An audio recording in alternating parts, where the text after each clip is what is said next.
Hello everybody, welcome to Totally Tabled. My name is Shaggy, and today I'm just running down my first impressions of Voidfall. I've done a full solo playthrough of Voidfall, so please go check out those videos if you haven't already, because in this video I'm going to assume that you've either watched those or you know how the game is played. Now I'll be honest, I wasn't going to make this video because I have already talked about Voidfall for quite a while on my top 10 solo board games of 2023 video. Check that out if you haven't to hear some of my thoughts. I'm going to try not to repeat myself here, but cat's out of the bag. Voidfall is my #1 game of 2023, and honestly one of my top solo games of all time. Not exactly sure where it would fall. We'll have to wait till I do my top 100 solo games of all time. Hopefully that video will come out this year. But it's jumped incredibly high up that list, and that's one of the reasons I wanted to make this video, because I kind of want to call my shot here with Voidfall. At this point, I kind of want to call Voidfall the next Mage Knight. And by that I mean, I think this is going to be a game that's embraced by the solo community, and it will eventually become one of those perennial top-tier games. Up there with Mage Knight and Spirit Island, it's going to be one of those top 5 of all time for the solo community, and it's going to be there year after year after year. Now, I don't know if that's a hot take or not at this point, and I definitely want to specify the solo community, one, because I've only played Voidfall solo, and probably it's how I'm going to continue to play it, but I'm not sure that it's ever going to reach the level of, TI4 or Eclipse for multiplayer gaming. I think it might largely get somewhat forgotten in that sphere. But in the solo community, I think this is going to be huge. And honestly, I think that mirrors Mage Knight in many ways. And it's not surprising because there's a lot about Voidfall that reminds me of Mage Knight. I get a somewhat similar feel when I play.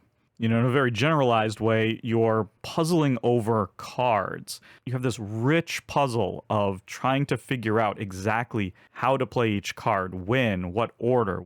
The mechanisms are different, for sure, but the feeling that I get of the planning and the trying to be as efficient as possible, and just the universe of decisions and possible combinations that you could play, just how thinky that all is. And then you also have things like, deterministic combat and, sort of a hex map that you're exploring in some way.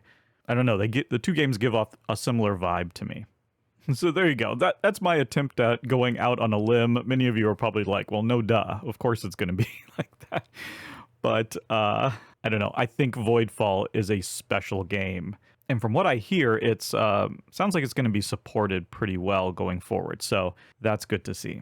I really hope they focus on the solo aspect of the game, because I really think that's where it's going to have the most legs going forward. Again, go watch my top 10 solos of 2023 to hear my thoughts a little bit more specific about the gameplay.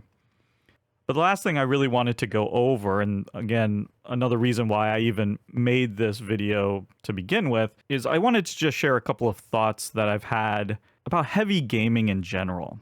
Because, last year, my game of the year was Frostpunk, which is another extremely heavy game, difficult to learn, takes a long time to play, takes a long time to set up on the table. So this is kind of 2 years in a row now that sort of game has topped my favorites list. And watching some of the reaction to those two games, I find it interesting, and I find it, worthy of a broader discussion, which I'm not going to be able to have now. But I think one of the things that Voidfall illustrates perfectly is that complexity is not necessarily a bad thing. But often I feel like a lot of reviewers or gamers in general treat complexity as always negative. And I think that's a mistake. I think that, that bothers me because I feel like that's actually an attack on heavy gaming in general. Personally, I consider these sort of heavy Euro games to be like a genre unto themselves, a subgenre of board gaming, in the same way that we think of war gaming or miniatures gaming. I would even throw party games and 18xx and abstracts and co-ops. I would put all of those. Those are all so different. And there's certain things that are just baked into those genres. You wouldn't criticize an abstract game for not having theme. You wouldn't criticize a co-op for, not being mean enough. You wouldn't criticize a war game because it's too mean. There are certain aspects of these genres that are baked in. And for heavy Euro games, complexity is baked in. It's part of the genre. Complexity is sort of that necessary evil that gets you towards the experience that I feel is unique, and when done well, is some of my favorite gaming. And again, I think Voidfall is a perfect example of that. In fact, I also think Frostpunk is a good example of that. A lot of the games that I champion on the channel are examples of that. Robinson Crusoe, This War of Mine, Nemesis, Vital Lacerda's entire lineup. Those games use complexity to create these very unique, fascinating experiences that are some of my favorite types of gaming. Now, that's not going to be for everyone, right? Like, wargaming is not necessarily my thing. Abstract gaming is not necessarily my thing. Miniature gaming isn't my thing. 18xx absolutely isn't my thing. It's okay. You don't have to like all of these things to be a gamer. If you just like party games, you're as much of a gamer as anybody else. But I feel this willingness from certain reviewers and certain content creators to attack and dismiss this genre for being overly complex, feeling like work, the juice not being worth the squeeze, blah, blah, blah, blah, blah. And it's really an attack on the genre itself, because these same attacks were being leveled at Voidfall, and it's ridiculous. Voidfall is the perfect example of how you can have a fantastic rulebook. You can have incredible graphic design. You can do everything right. There's still complexity, it's still hard to learn, and it's fantastic. It's all there to create an experience, and it may not be worth it to you. It may be too heavy and complex to you, and that's fine. Right? That's your personal preference. That's where you fit into the hobby. That's fine. You don't have to like these games. But I find these attacks on the genre itself to be bothersome.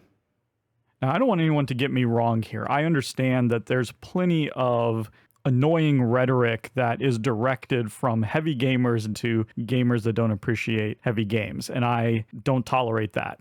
I play games of all weight. I feature games of all weight on the channel. There's often times where I don't feel like playing a heavy game, and I turn to some of these wonderful lighter weight games. And there's absolutely no reason why we should be gatekeeping or making this hobby feel unwelcome to anybody, regardless of what kind of games they like. There's far too much of that going on in both directions. Because, when I was coming into the hobby, I was scared away from these games by watching some of these, content creators that I was watching at the time. And now that I'm a content creator, the last thing I want to do is scare people away from these heavier games. I want to be honest. I want to make sure I say, look, this might not be for you, and that's fine. It doesn't matter. This doesn't have to be for you. But I also want to say that if it looks interesting, if you want to give it a try, you can do it.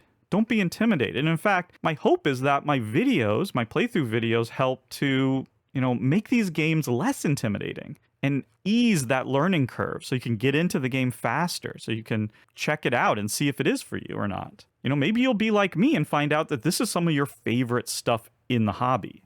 Complexity is not necessarily a bad thing. And I sort of came to a realization that, when I rate these games, I'm not factoring in difficulty of learning or the time it takes to set up a game or any of that stuff. I'm not factoring that in at all. And I know for a lot of you, the most important thing about a game is going to be how long it takes to learn and how long it takes to set up and how big it is. And if you have to leave it out because you just don't have that kind of time or you don't have that sort of mental energy to expend on this sort of thing. That's completely understandable. That's why I always mention those sorts of things, and it's why I always encourage people to watch the playthrough so they can get a perfect idea of exactly what the game is about. But from my perspective, I kind of likened it to, if I think about my favorite meal, I don't really consider the time that it takes to prepare it. Or if I'm thinking about what my favorite restaurant is, I'm not necessarily thinking about how long it took me to drive there. For me, complexity is good if it gives me a complex experience. I tend to find a lot of those experiences extremely rewarding. Some experiences in this hobby are just going to take more work to get to than others. And that's true of any hobby. And those experiences may not be something that you're after. Okay, I'm really rambling at this point. If you stuck out this long, I guess my ultimate point here is that one of the reasons Voidfall is my favorite game of the year and one of my favorite solo games of all time is because all that negative stuff that people are focusing on doesn't matter to me at all. I think the experience of playing it is special. I think it's going to stand the test of time. And it might not be for you, but I'd encourage you to make sure that it's not. There's actually several ways of testing out the game on your computer to see if it's for you. There's an official tabletop simulator mod, and there's also an unofficial fan-made app by Mark Hutchinson, which has been released with the permission of Mindclash and the designers. I'll include a link in the description below. And if you try the app and you like it, I want you to go to the About page and click on Mark's Coffee page and give him a little donation. It's incredible work. And that's it for me. Thank you so much for watching, and goodbye.